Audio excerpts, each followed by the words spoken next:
I'm so happy to see you here. I'm sure someone probably is talking to Janine, but we want to keep time. And I want to remind you that this is a seminar and not just a lecture series. Janine has lectured, but you are part of it. She is the lecturer, and we are the lab. And I just want to take this little spot of time to say, I think in our church, her appearance with us and the thoughts she helps us entertain are really very timely for where we are in our church life. Oh, here she comes. So I just wanted to say that, plus which is not terribly appropriate probably, that she is my wannabe. So that's really it. She will give a presentation and welcome your questions, and Phil will have the microphone and come around and listen to you, and he will repeat the question for everyone to hear, and if you can't hear, please raise your hand.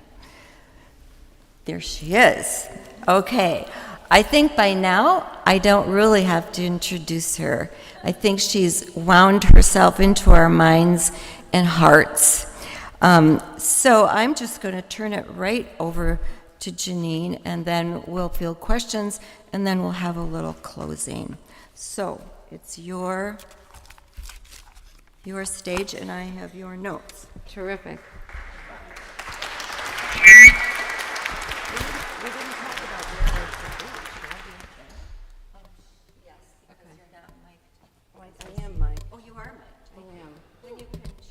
Ann Lewis has been an amazing host, but at the very last minute here, we realized we got all the way here and we didn't talk about where I'm standing. So I'm mic'd in a few different ways. I am short, so perhaps the folks in the back, if I stand up here, or would you prefer that I was up in the, I'll try not to fall off your stairs. Would you prefer that I was up in the perch, whatever you... No, it's good here. Okay, all right, terrific. So I'm keeping my phone near me in order to honor our time together and see if I can make sure that I give you a little bit more to think with and then give you some time to ask some questions before we close out. So let's see what happens here. All right.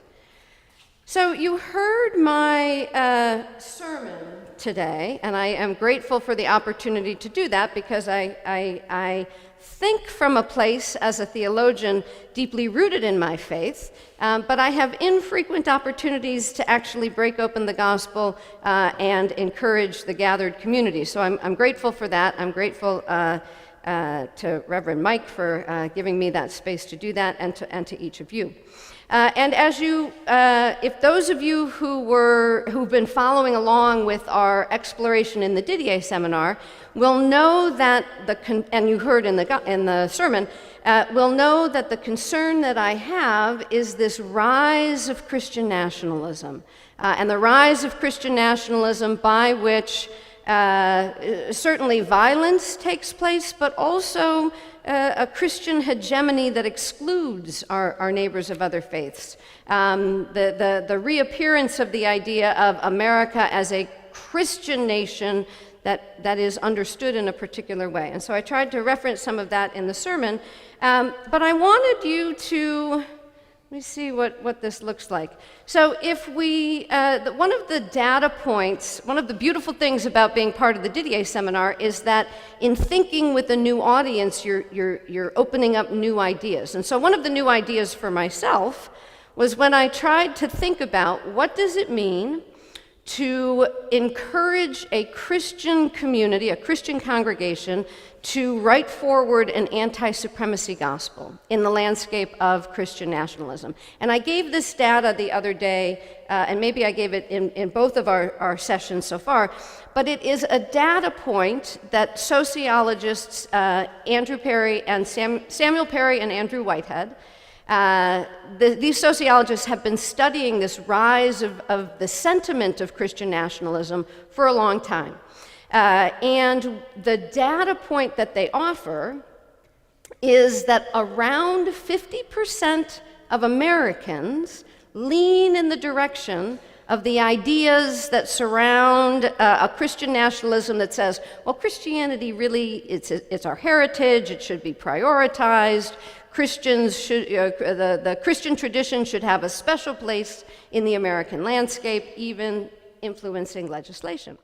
And so these ideas of Christian nationalism that prioritize Christians in this nation, they say about 50% of their of the American population leans in that direction, right? And of course, in my public lecture, I tried to say that leaning in the direction of Christian nationalism is an exclusive project, right, that lands on our neighbors of other faiths in a particular way, right?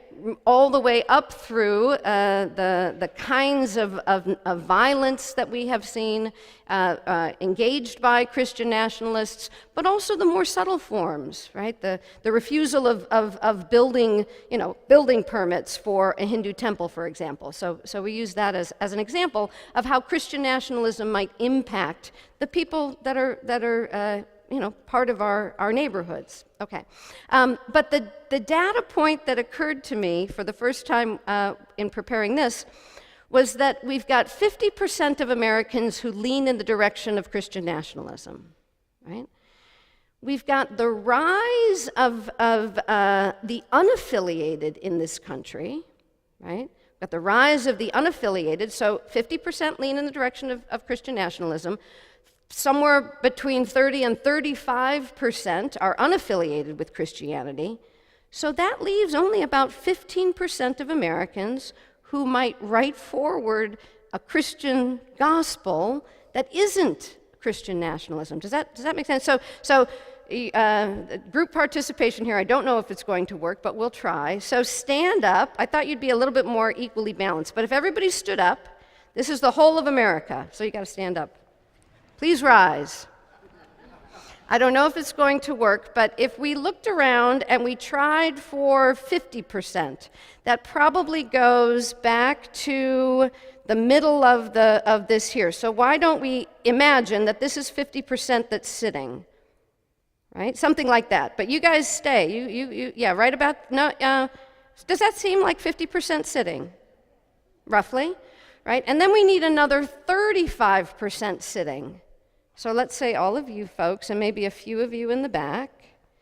Does that seem like roughly 15%?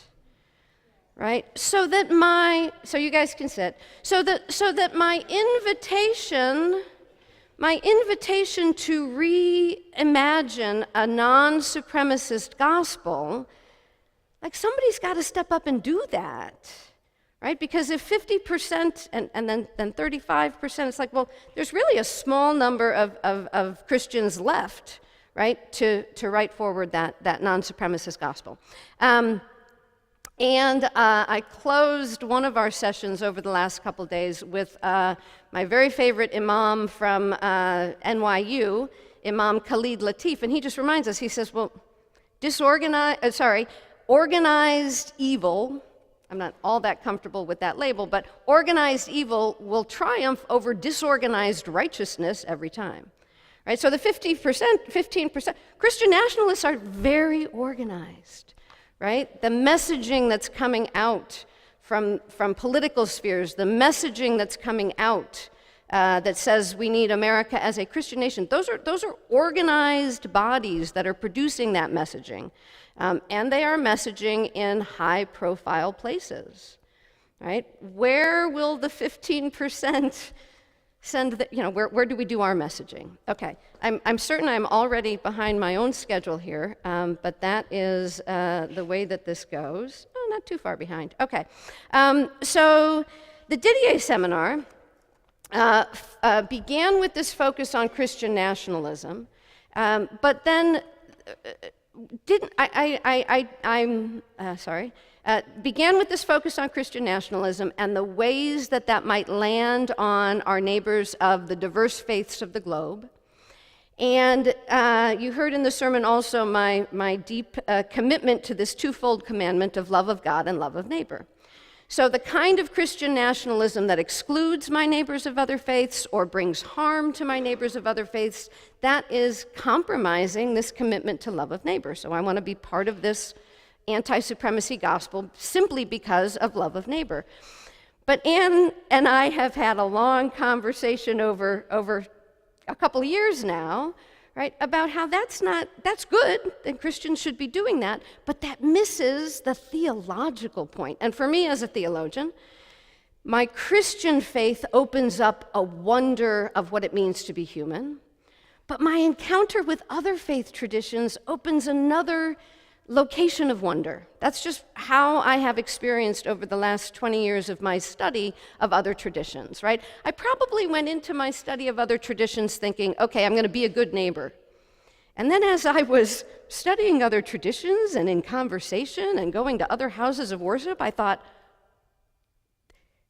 I am speechless, right? And it's this experience of saying, wow, I thought I knew God, right? And the opportunity for new questions so it's a simultaneous project. I'm getting to know my neighbor of other faiths so that I can be a Christian walking alongside them and ensuring that my voice tries to stem the tide of harm. But it also is this equally important but even more theologically rich opportunity for exploration. So that's some of the work that we did in yesterday's Didier seminar, was just to say, what does it look like to encounter the ritual tradition of Hinduism? What does it look like to read the text of the Hindu faith, right? And how does that bring us to new places of theological wonder? There are the discourse on Christians encountering other faiths, or the discourse and the project of interfaith learning or interfaith encounter has been going on. If you were at the Didier seminar on Friday night, you would see my argument that it's been going on since, for as long as there have been Christians, they have been engaging with religious difference, right? But the modern interreligious project, I don't know, at least the last 20 years, Christians have been stepping into the active engagement with other faiths. It probably goes back much further than 50 years, right? So my own tradition is Roman Catholic. The statement that was made at our Vatican II, 1965, Nostra Aetate, where the Catholic official teaching body looked out on the diversity of faiths and recognized them as locations where locations that align with Christians' own seeking for God. I think that's the best way that I can say it now.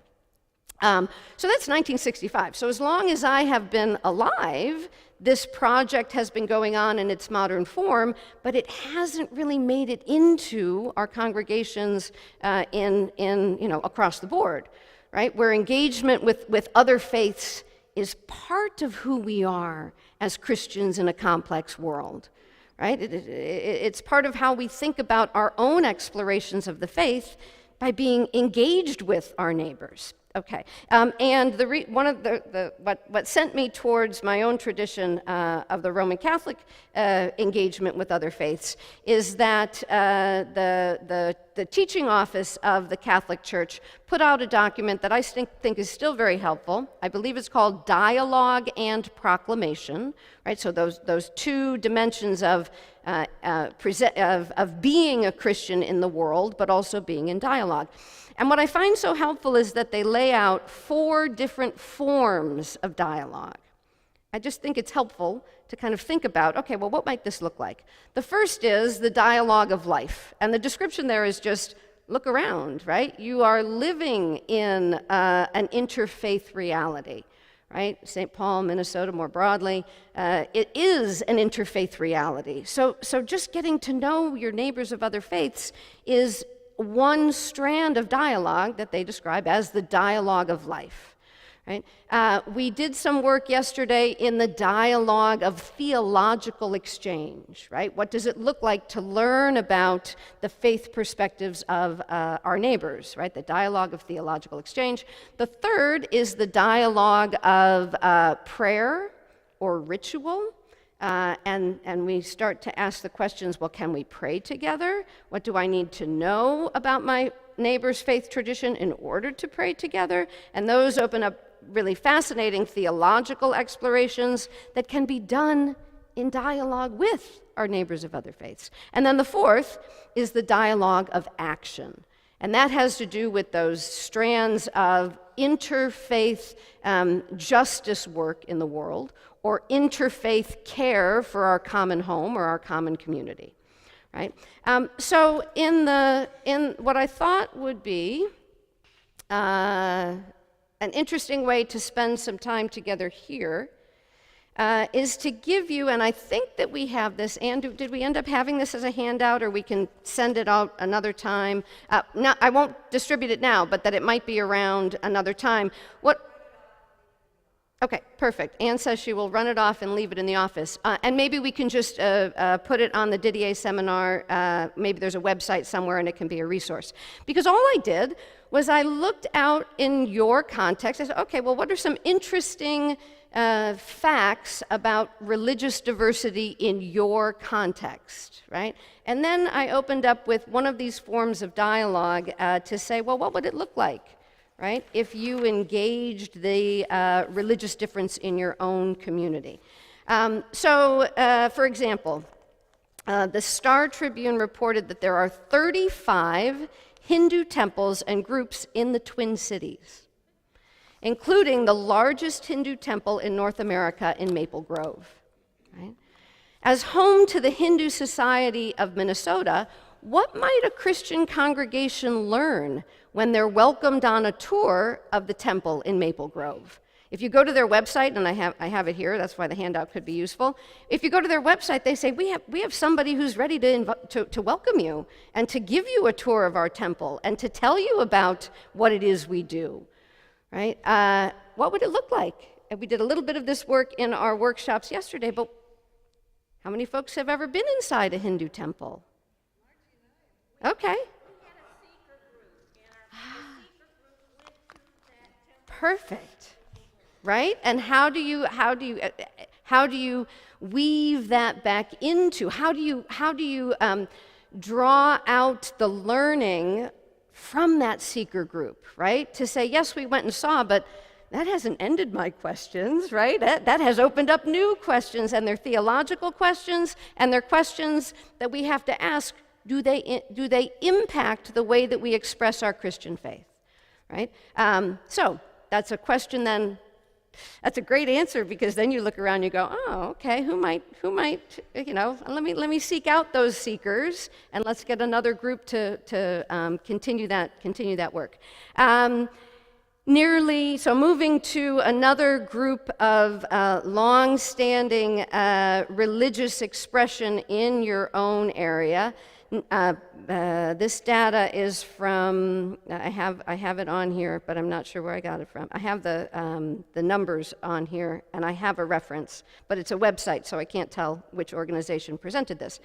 But nearly 61,000 Minnesotans are American Indian or Alaska Natives, and Minneapolis is home to the third largest urban American Indian population, and it just raises, again, the question, what might be learned about the sacred life ways of the first people of Minnesota through partnership with established organizations like the Minneapolis American Indian Center or the Healing Minnesota Stories of the Minnesota Council of Churches, right? And in those two examples, from what I could see made available to the public on the website, the Minneapolis American Indian Center appears to have resources for that dialogue of action, right? So how do we mobilize the resources that we have, right, to support the work of other communities and learn about their understanding of the sacred life ways and the divine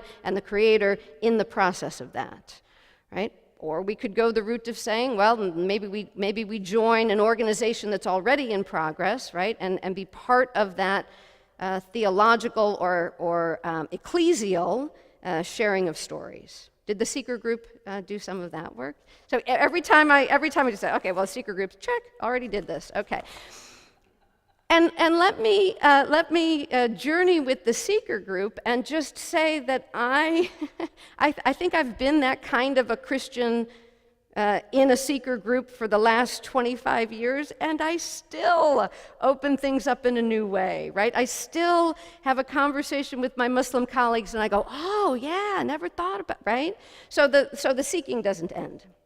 One of the places where I think that Christians, at least the Christians, many of the Christians that I know, they say, oh, I got to find out something about Hinduism. Oh, yeah, I didn't know about Buddhism. They say, oh, well, Judaism. Yeah, well, that's kind of part of my tradition. I say, oh, no, right?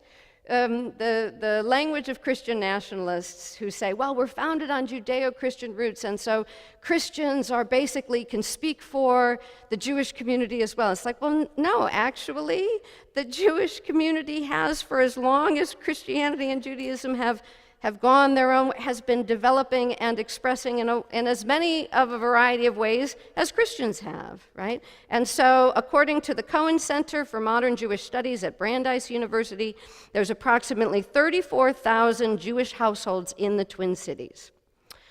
And so I want to share with you my own experience of sitting in my Christian church and hearing proclaimed in the readings, right, a text, and me saying, wait a minute, what would my Jewish colleagues think when they hear this text? So you can just listen for a moment and imagine me sitting in a pew, listening to the first reading of the day.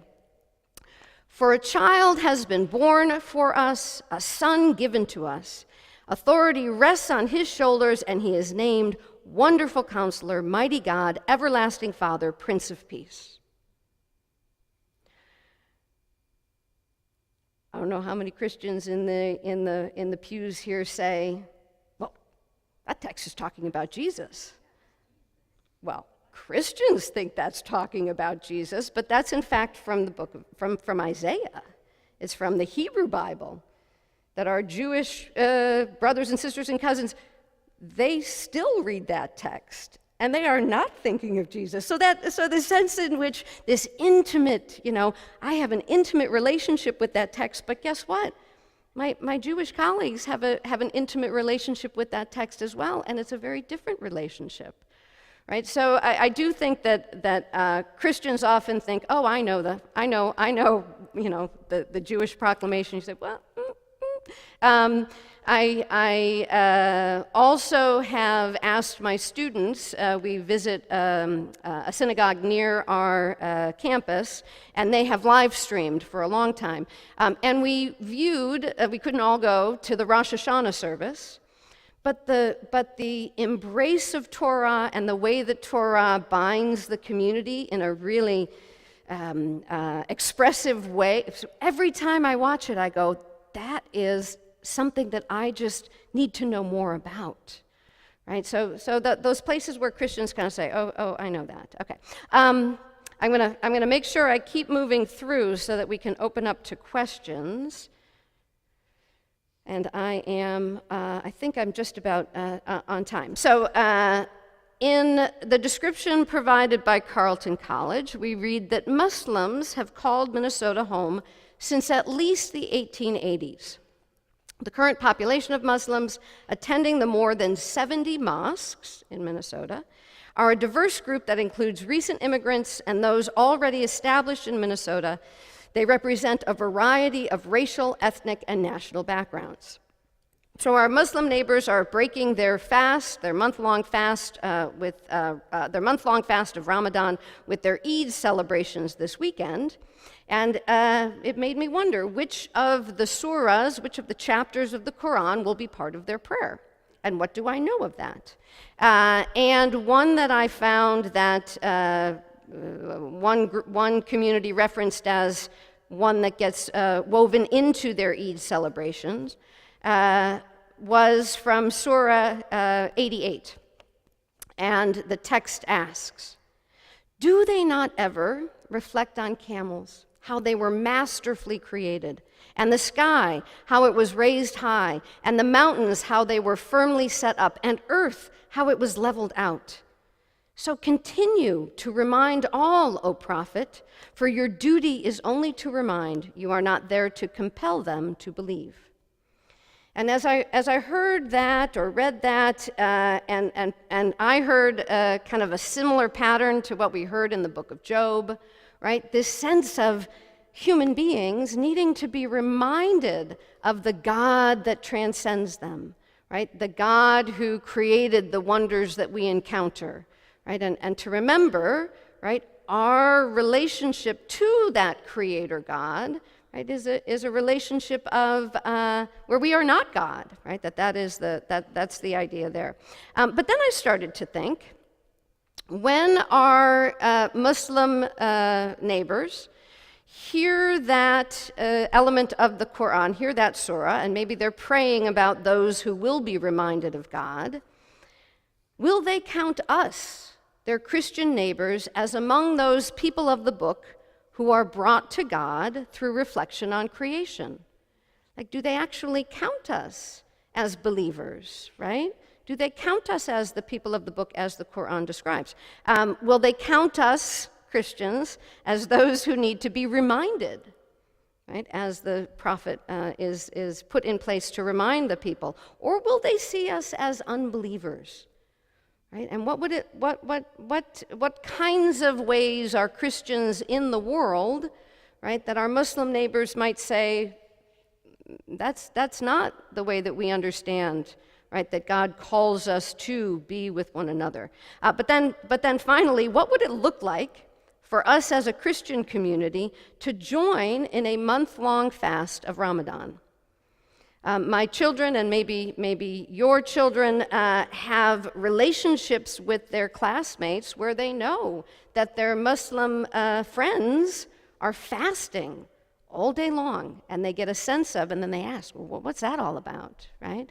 And then they say, well, isn't it unfair that Sophia has to take the AP exam that we've been studying all year, and we are studying so hard, and she has to take it during a day when she is fasting all day long, right? And so you think, well, I mean, that's Christian hegemony, right? That's a hegemony that says, well, we're not even going to recognize, right, and accommodate in the many systems that we have. Okay, two last elements here, and then I think we have time to open up for thoughts and questions. As described by Carleton College's Religions in Minnesota, 10,000 Cambodian Theravada Buddhists call Minnesota home. About 75% of them reside in the Twin Cities. My question to those gathered is, which of the many Buddhist centers in St. Paul, and Minneapolis would introduce you to the people who practice this religion, right?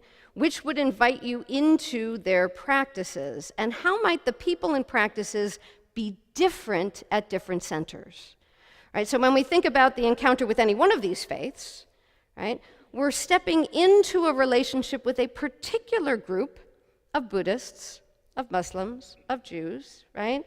And we're not knowing everything there is to know about them, their community, or their tradition, but we are being invited into the complexity of the people who are part of those practices, right? So I don't know. I know that from my own experience, a visit to a Buddhist temple in one strand of Buddhism is very different from an encounter with Buddhism in another place. And then finally, in examining the range of religious traditions, a community I know nothing about, what is the experience of the Hmong community and the distinctive beliefs that they share? What would it mean to engage in interfaith learning across cultural, racialized, and religious difference? And then finally, would the Wiccan community be counted among the traditions that might be explored in interfaith learning? And would the spiritual seekers of other faiths feel welcomed if they came and explored Christianity through your congregation? So those are some of the kinds of questions that Christians might engage with in their attempt to love neighbor, right, as a Christian calling in a landscape of Christian nationalism, and might be invited into a theological engagement and theological exploration with those neighbors.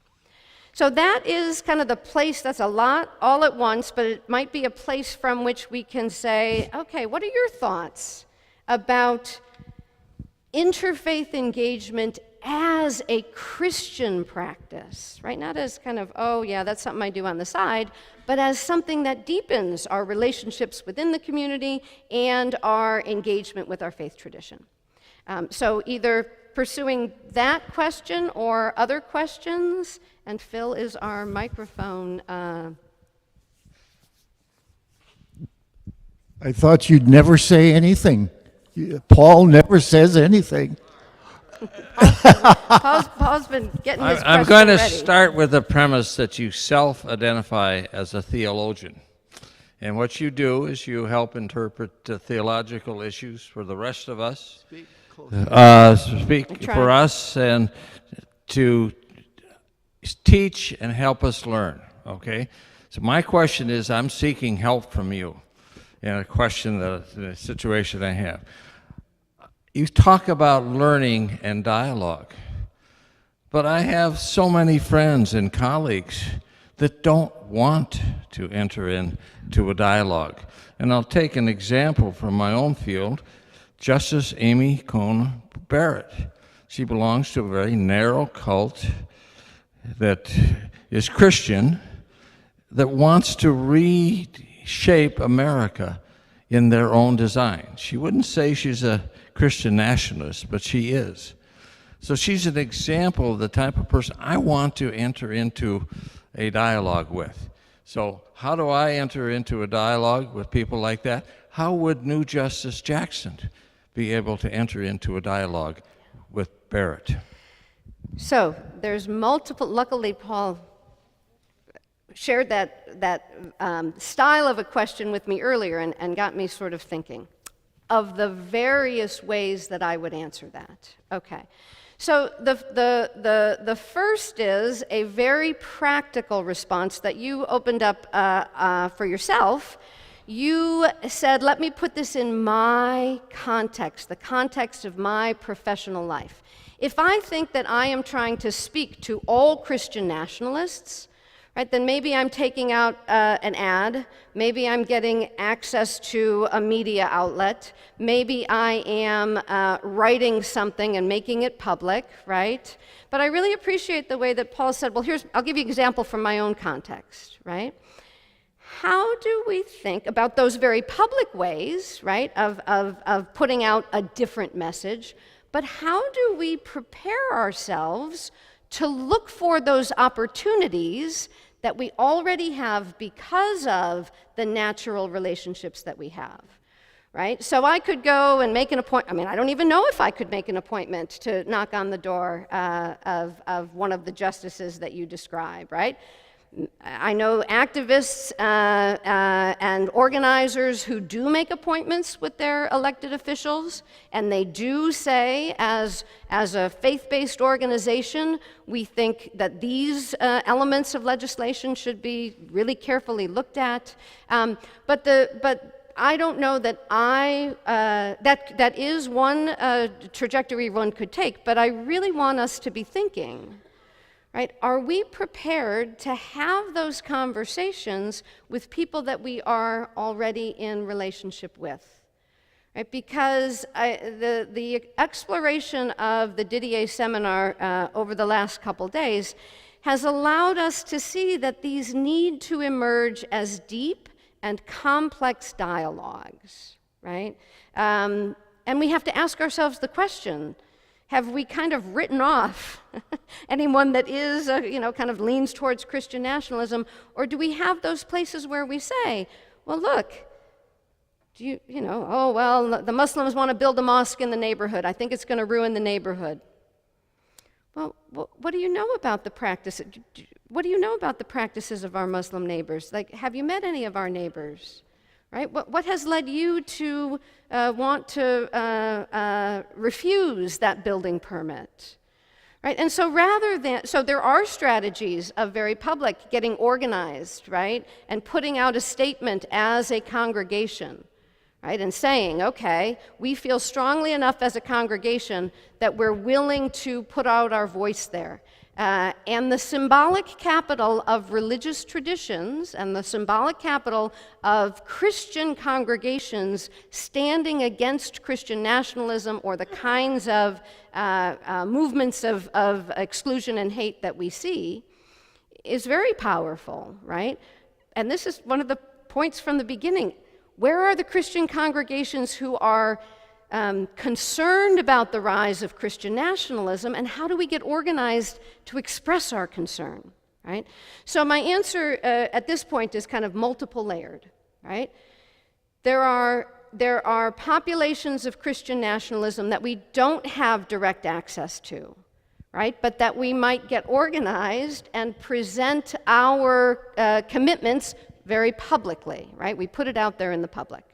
Right, but then we have to look for those places where we're willing to have those conversations with our colleagues, with our neighbors, maybe even with other members of our congregation, right? Because the change of mind and heart is coming from out of dialogue, right? I think one thing we know in this country is that as we shout at each other, not a whole lot is changing, right? So how do we find those places where we're actually in dialogue? And then the third component, which is what I appreciate that Paul lifted up, is that I see my job as giving us the tools so that we know what we're going to say when we enter into those conversations, right? I think most of us just kind of go, oh, that's my crazy neighbor. We're not going to have anything to do with that, right? Or that's my crazy uncle, or that's my coworker that... right? So what are the places that we already have access? So at least that is, but we have to formulate, right? And as I think that one of the things, I think Anant Rambachan, who was in Adult Ed last week, I think I heard that he said, right? We need a theology that undergirds that, right? That says, look, it's as a Christian that I want to address these realities of Christian nationalism, right? It's as a Christian, it's from a deeply rooted place in my theological outlook about what I'm called to do. So that was a very long answer to your question, and hope that it at least gives us some place to keep thinking. Talk loud. I make it easy to talk loud. I'd like to make a comment, and then I'll put a question at the end. I like the comments. God is love. And to me, love means making the world better for everyone. Throughout our New Testament, love is mentioned many times. In the Torah, it's mentioned many times. And it's mentioned 190 times in the Quran, the word love. So, can we replace that word supremacy somehow with love? My question is, would you want to comment on that? Let's talk about Christian love, Jewish love, and Muslim love. Yeah. I think that is. I am so grateful to Gus for always bringing us back, right, to the heart of. When I think through the Christian story, I think that the heart is the invitation to love, right? In the sermon today, love of God, love of neighbor at the heart of Torah. But as I think through the actual Christian expressions over the 2,000 plus years, I reflect on how hard it is to love, how hard it is as human beings.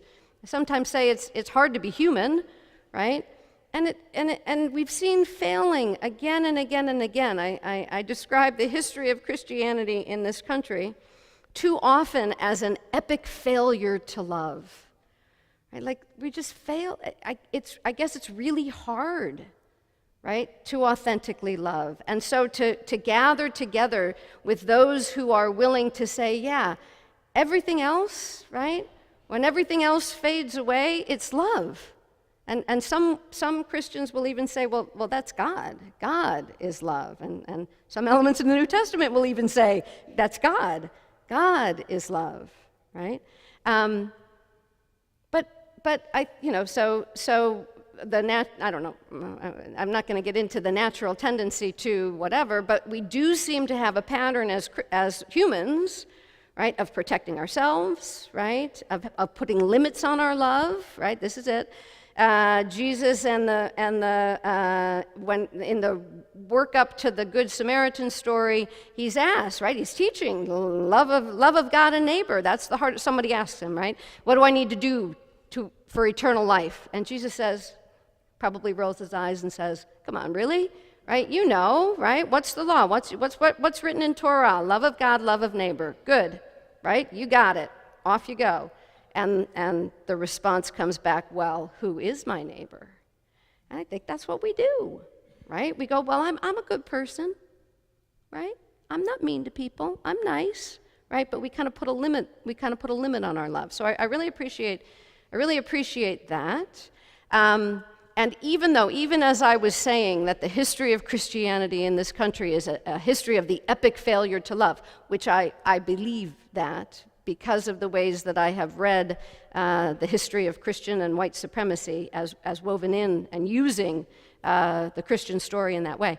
But I also remain a Christian because that story has the possibility to really provide a place of radical love. And the folks that came to mind as I was saying this epic failure to love are a group of folks, anti-nuclear war activists within the Catholic tradition, the Plowshares movement.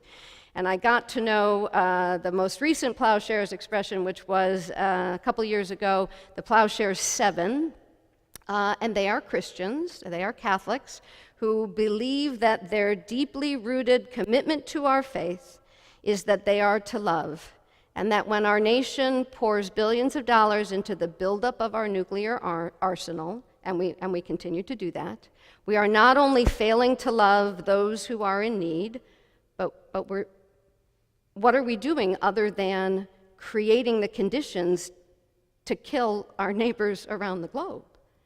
And they were so drawn by the love that they were rooted in their Catholic and Christian tradition that they demonstrated breaking onto the naval base in Kings Bay, Georgia, and praying at the bunker of the nuclear weapons. And of course, they were arrested and went through trial and spent over a year in jail. But like when we're thinking about love, guys, it's like, well, what could we really do with that? How could we be really different? They'll know we're Christians by our love. It's like, well, what? Not really. We're kind of looking like everybody else about now, right? What would it really look like if we loved? So this is where I don't want to, sometimes I think, oh, well, the decline in the Christian tradition in this country, Christian affiliation, I think we need to reactivate that because I really think we could bring something more into the world out of our own tradition. And I'm sorry that my answers get so long. There is one more question? Oh, so. Go ahead. I think basically we've been a nationalistic country anyway. We have opened well, you can pick a point, let's say 1950 or something, and we opened up. But it's pure fear of change as we become more pluralistic, and that's why we're fear of immigrants. Not that they're going to take more space, but that they're going to be different. And I work with an elderly person, they'll say, I like the way it was. Yeah. A little lady, a driver, oh, I wish it was like it was. I wish it was like it was. It wasn't really hateful. But what I'm saying, as we have become more diverse, it's just plain fear. And fear of losing being Christian. Because I think because our children go to college and they get new ideas, we can't keep a handle on them. We can't control them anymore. We can't make them come to church. And when my associate writes Bible verses, and then the next time it's hateful, and then it's Bible verses, and it's hateful on Facebook. All I'm right, I'm with you. I can only come back with love because I can't attack or hate. And that's my opinion and a view. Well, I really appreciate that because it gives us a concrete example, right? Do we just scroll past our hateful Facebook friends, or are we willing to say, the Christianity that I know calls me to love? And I think we have to prepare ourselves for that. But I also want to make a point that I've made a number of times. It's both looking at our moment and looking to the future. Because I am of the generation that very few of my own siblings and very few of my peers do still go to church. And I no longer hold them responsible. It's not the young people's fault. It just isn't. The church is no longer activating the story of Jesus in a way that either makes sense of the world that they live in or gives them something that feeds them and fills them, right? My experience here has been different than that. My experience here is of a group of Christians who really want to think about how are we Christians in the world? How can that be a transformative organization of people, right? How do we fill our souls and our spirits for what we need to do in the world? But there are a lot of Christian churches where the messaging that's coming out, right, it just doesn't match what our young people are experiencing. So I share that and the clarity with which you articulate that, and maybe even some sadness, right? Like, is this the decline of the Christian tradition? Is this the end? I can't possibly think that it is, but demographically, right, it sometimes feels that way. What do we do, right? How do we tell the next chapter in a way, right, that is our reinvigoration of the Christian tradition? And we probably need a historian in the next Didier seminar who says, look, I know you're feeling down. I know you're feeling like this is it, and this is the end, and this Christianity ends here, right? But in fact, probably historically speaking, we have seen ups and downs in the various expressions, right? And we want to be part of what's the next expression. We are going to ask you to talk to Janine afterwards. We know a lot of you have comments and questions, but I'm going to give the last word to Anne. Well, I think the ending is the beginning, is what I think. If we're in the 15%, I mean, we can't really say onward Christian soldiers anymore, but maybe our interpretation, we could say, that if we think it's worthwhile, we can mobilize, which is Janine's word. This is my problem, is that we've asked her back for a second time, and it still tastes like more. And in my mind, I'm thinking, can I sign up for 52 adult education sessions? Or how are we going to carry this forward? As she would say, write this forward. But I think it's really notable that we have started an intra-religious event with the tenders. We have a Catholic theologian. And we've been talking amongst ourselves and saying, in our growing up years, we couldn't date a Catholic.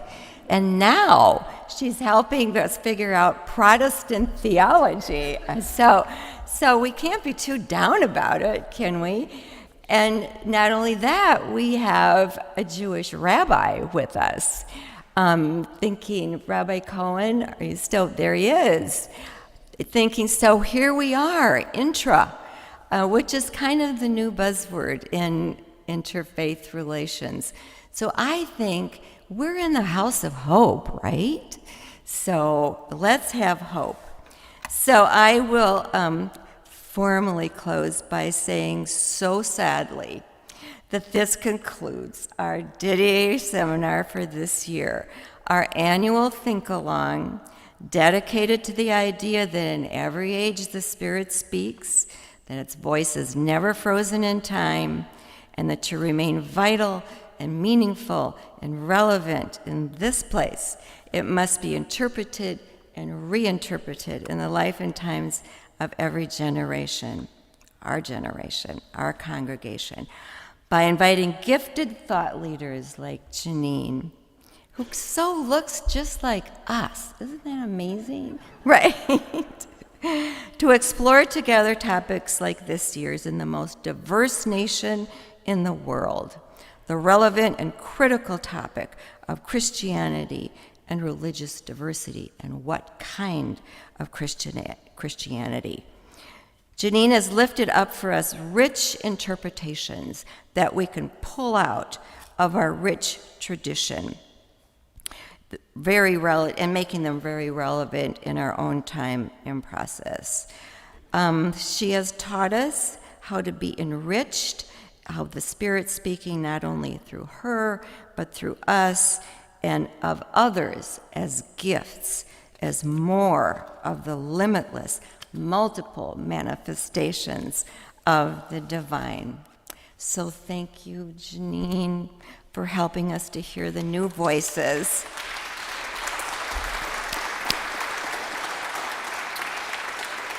Yeah.